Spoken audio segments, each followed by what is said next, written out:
I see people doing inspections to make sure I know black folk up in these establishments, so let me go ahead and do my part.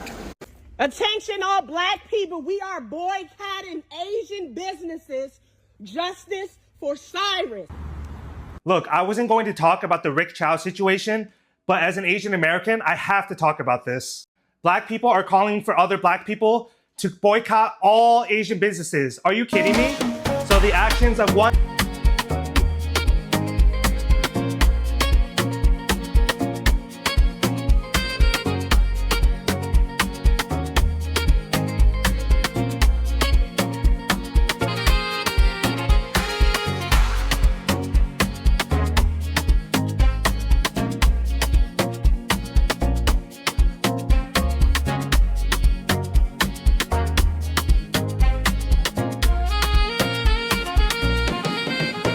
Exactly 2 months ago, right around June 15 to about June 20th, black people, especially black liberals, were boycotting Asian businesses. That was the thing. Boycott Asian businesses, right? There's numerous and tons of YouTube videos from black creators. And some of them took it to the extreme, which you're about to watch, right? They took it to the extreme. They made this a big deal. Now, this is one of the things I want to say. Boycotting does not help anybody, okay? In a free market system, you have liberty to buy from any producer. The producer is supposed to provide a good product, good service, and there are implications when they don't. So when you try to skew the market data by mass boycotting a particular group, in this case, Asians. I mean, the only thing they did wrong is that they are Asians. That's the only thing they did wrong. If you translate this to other groups, like black people, if a white man came out today on YouTube and said, let's boycott black American businesses, how is that going to sound? How is that going to sound? Just even hearing it, how is that going to sound? I think this is time, especially in Black America, to start doing to others what you want to be done to you. If you expect people not to have white supremacist mindset, which is an ideology, then you shouldn't have black supremacist mindset, which is an ideology. If you don't want white folks to be race first in everything they do, then don't be race first in everything you do. You have to set that example for these relationships to improve. Okay? It's okay for you to be racist, but it's not okay for the other folks and other groups to be racist. This is a double standard that I've never understood. But let's get back to boycott. They made a big deal about boycott. Why should you boycott people just because of their ethnicities and their race? That's racism. I mean, that's textbook creme de la creme racism. But it's not racism because it's black folks doing it to other people. But when those other folks do it to black folks, oh, all of a sudden, oh, have you seen? Oh, they're so racist. This is not fair. And they got away with it. But just like everything they do, I knew it wasn't going to work. Now, think about this. What is the benefit of boycotting people's business? Let's say we're not even doing it by race, right? They serve your community. Something happened in another state, and then all of a sudden, every Asian is at fault. So now we're boycotting Asian businesses. Well, I hate to tell you this. When you boycott those businesses, you don't have your businesses to take over those businesses. And even when you have your businesses, like the beauty supply stores, all the supply chain is established in Asia. So we are boycotting the Asians because they mistreated us. That's not how this is supposed to work. You shouldn't be patronizing the Asians anyway because you should desire independent black economic infrastructure. Right. So we shouldn't even be in this position. So the question becomes this: when we're no longer angry at the Asians, you know what's going to happen? We're going to go right back to their businesses because it's the same thing we do with the Caucasians. We don't need a boycott movement. We need a divestment movement. But the reason Black America is stuck in the boycott stage of revolution is we lack the accountability, the responsibility, and the financial discipline to divest completely and create alternative structures and systems for our people to exist in. In other words, Cyrus Carmack Belton should have never been at Rick Chow's Sunoco gas station or Shell station in the first place, because there should have been a black gas station. Carmelo Anthony should have never been at a predominantly white track meet, because he should have been attending a predominantly black independent school. So you're still going to need the Asians. The source of the product is Asians. And if any of you have done sourcing in Asia, there's always a lot of middlemen. Even if you do Alibaba, there's a lot of middlemen in this process. These middlemen are usually Asian people, right? They are their own people. And then they help Americans and American businesses get products, usually through Alibaba. So even a black businesswoman or the black businessman will still depend on Asian supply chain systems for this to even be possible. And of course, they all have TikTok. They all have YouTube. What do you think that relationship is going to be like? Okay, so this is why I'm a firm believer in consequence. The things that we see, the disparities in society, rich versus poor, that we come across and we talk about, I've always believed that black folks are also part of the problem. They've made these things possible. If you don't relate at parity, if you don't show respect to people, even when you disagree with them, you're not going to have the best result. That's just what it is. So I'm about to play you a clip of this one dude, I think he's crazy, who even had the time. I mean, he spent his whole channel, literally about a month, talking about boycotting Asian businesses, being racist towards Asians.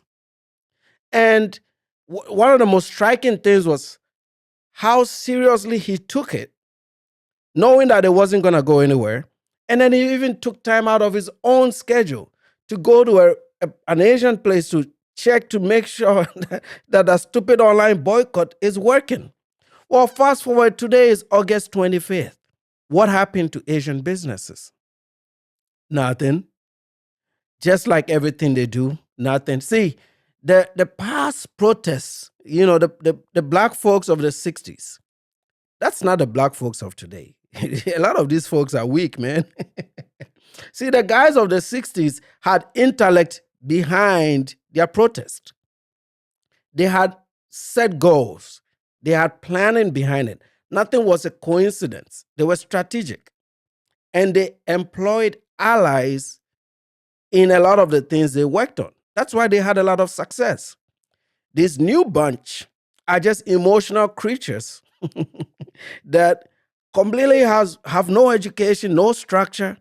They do things out of how they feel, and they overreact, and they also don't have the energy to back the things that they are fighting for. So this is why I say, if you look at it this way, you've protested, they get tired, they get drunk, and they move on to their lives, back to the Asian businesses. Let's look at the footage from June 20th, right? Let's look at this footage from June 20th and compare it to what things are today, August 25th. It didn't even last a year. So was this worth it, or is this one of those stupid cries just to make money on YouTube? And also, again, you're boycotting something, but you don't have a business to replace it. Where is the black supermarket? Where's the black corner stores? You may find little pockets here and there, but even here in the South, it's not here like that. So you're projecting a strength that you don't have. And you talk about things like spending power. Or the Asians have spending power too. And the last time I checked, theirs is real normalized income, not benefits. They have real normalized income. The number one demographic in America right now is Asian Americans in education and in incomes. So they have their own people to buy their products. And guess what? They can grow their own hair. They don't need to cut human hair and modify it so some Shaniqua can put it on, right? They don't need that stuff. You're picking battles you can't win. And yes, you should be ashamed of yourself, especially this dude I'm about to play. Absolute ignorant. And I always think about it's like People revere things like this and they follow things like, where are your brains? Can you think? This way of thinking doesn't work. Socialism, boycotting, angry, emotional outburst doesn't solve problems. You need to start these things with dialogue. And you have to stop, doing this through the lens of race and nationalities and ethnicities. If some business did something horrible to a black person, hold that business accountable. Go online and give that business negative reviews. That's how they lose in a capitalist market. You don't say, oh, John Cho in San Francisco is Asian, so I'm not going to go to that Asian restaurant. Chinese food tastes really, really good, man. See, whenever they were doing this boycott, I doubled down my visits to my neighboring Asian restaurant in Prosper. I went there more than I typically do. Okay? And I spent more money than I typically do. Because I just didn't want to give them this victory, even if I'm one person. Because I think I'll have more to spend than some, ghetto chick that is waiting for an EBT to spend money. If I can erase 20 black folks by going there more and more, then it's going to be in my favor. That's how I was thinking about it. Why are you boycotting when you don't have a replacement? See, I'm glad that we're able to look through this and call it out. Because here's it. It only took 2 months. And it's dead silent. They're not even talking about it. Dead silent. They're not talking about it. Y'all should be ashamed of yourself. I see people doing inspections to make sure I know black folk up in these establishments. So let me go ahead and do my part. All right now. Look at it.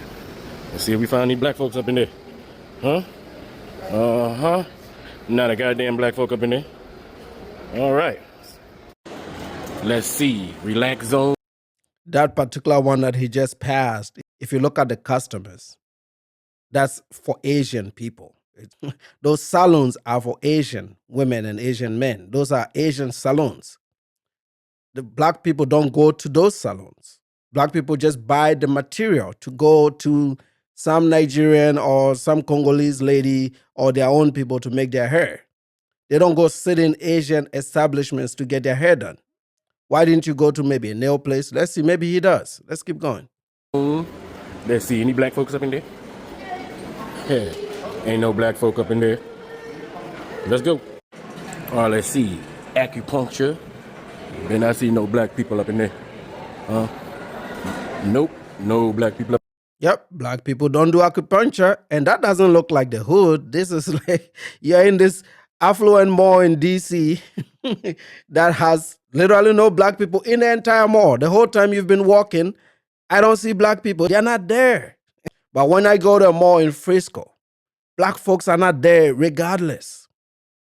So this is the propaganda and the lies that these people spew just to get views on YouTube, man.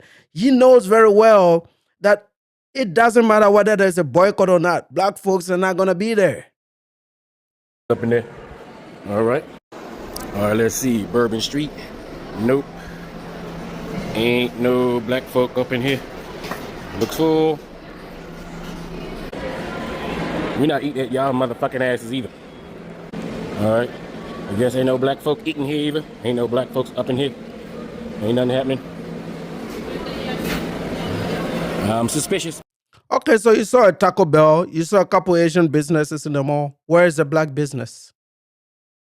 You're focused on destroying their business, but where is your business? That's a conversation that needs to be had. After all these years and such an open market, a free market, where if this is of particular interest, just like basketball, just like sports, just like music and your rap music, you guys are quick to talk about the rap, right? Where is the speed in setting up at least one of these so that your folks can go to?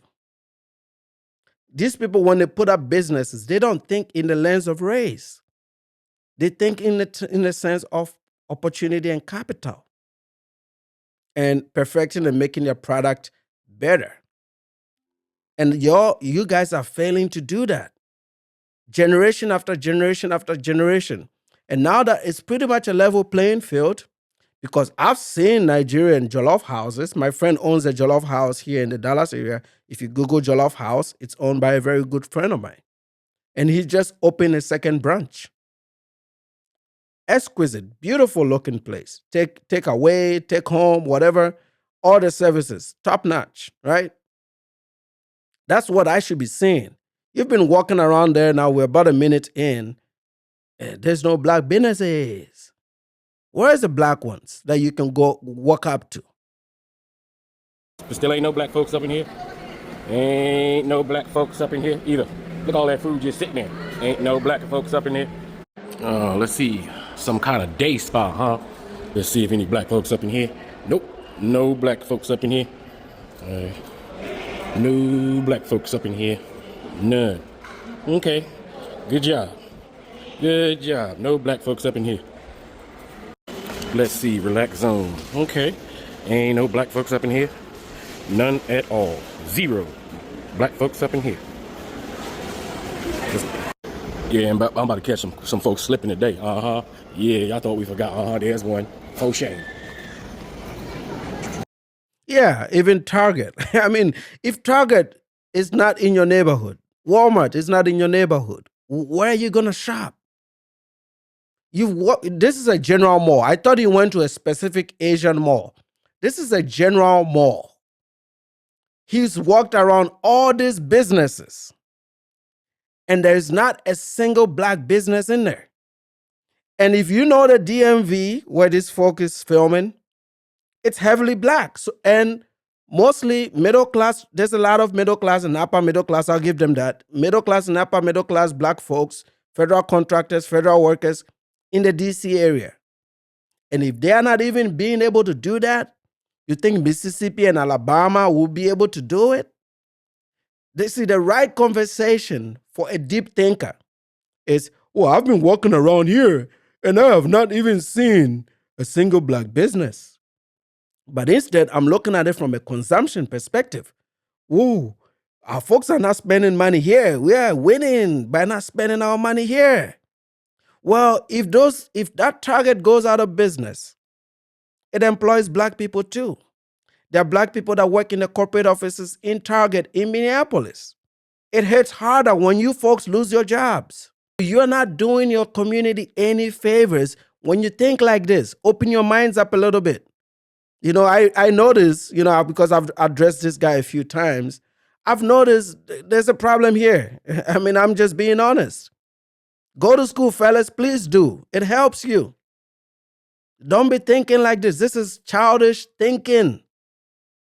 You can have your disagreements with other groups and other ethnicities and not bring it into a scenario that ends up affecting you. It's like somebody that is already struggling at the bottom of something, pushing the same thing they depend on down. Who is going to hit the bottom first? You. These businesses can always adjust. They can come here in the suburbs, and rich money in the suburbs will buy their product. Right? And I'm sure you went all the way up to the suburbs to film this, because even the people that I see owning the business are not black people. You saw a black lady come out. She looked really organized to me. Didn't look like she had some bonnets on, right? Which you'd see if this setting was a place that is predominantly your people. So let's just be honest about this. The setting where he filmed this is a lie. It is suburbia, right? This guy doesn't even live with black folks, even though he criticized me for not living with black folks, right? Which I'm not apologetic about. So yeah, there are no black people in the place where it's filmed because they don't live there. That place looks too good. They don't live there. And even if they did live there and you filmed, I don't know what time of day you filmed this. There's a lot of factors that go into it. But let's assume it is true. Where is that boycott now? Are you still boycotting? And how did it go? Open your eyes, folks. A lot of these people are not intelligent, and it's showing. Took a camera, went all over the damn place. And it's one of his best performing videos as usual. And if you look at the comments, I bet you it's a bunch of idiots. Yeah, good job. There you go. Good job. And he loved it. What a bunch of idiots, man. They wanted us gone, so we are going. Oh, nobody wants you gone. Act right when you go to people's businesses. Don't be stealing their stuff. If you go to any of the supermarkets and they post pictures of people that steal, it's your people. Be honest about it. Just say, hey, we do some shit. That's why they lock up things. I was in DC to renew my passport exactly right about the same time that he did this shit. And even toothpaste was locked up in DC. And that was right there by the embassies, like close to the affluent part of DC. Like the right in the heart, right there by the Ghanaian embassy. Things were locked up. I've never seen an Asian patronize black businesses because you don't have businesses. Where is the black business? Is there a Taco Bell's that is black? Is there a Church's Chicken that is black? Is there a McDonald's that is black? There is no food franchise owned by black people in America. Let that sink in. Even food, bakery, make a bread and sell it through a franchise. It's not done. There's no Panera, like I'm just saying, even at the very basic level, it doesn't exist. So we got to be really serious as people, man. This is not really a hit on black folks. It's a hit on this mindset. And creators like this, people that create this stupidity to galvanize more stupids. It never gets checked, never gets talked about. But it's this mindset. That's the problem. And they prosper because he probably got a couple $500-$600 from this video and a few thumbs up, and he's good to go. He's filled his pockets while telling you not to go patronize a product that is better, that is price competitive, that has better established supply chains. He's not telling you that.